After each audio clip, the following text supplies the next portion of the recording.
آج کرتے ہیں میری ماں پہ مضمون یا تخلیقی لکھائی۔ میری ماں کا نام ڈیش ہے، یہاں پہ آپ اپنی ماما کا نام لکھیں گے۔ وہ ایک گھریلو خاتون ہے، ان کی عمر ڈیش سال ہے، یہاں پر آپ اپنی مدر کی عمر لکھیں گے، وہ کتنے سال کی ہیں۔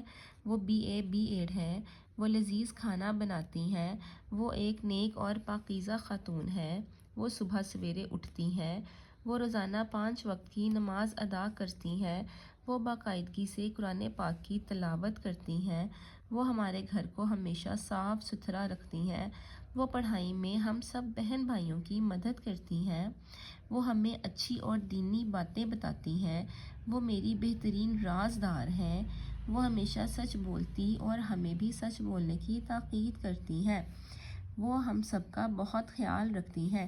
یہ ہے میری والدہ پہ مختصر سا مضمون یا تخلیقی لکھائی۔ اس کے علاوہ مجھے لازمی کمنٹس میں بتائیے گا کہ میں نیکسٹ اپنی ویڈیو کون سی تخلیقی لکھائی پر بناؤں۔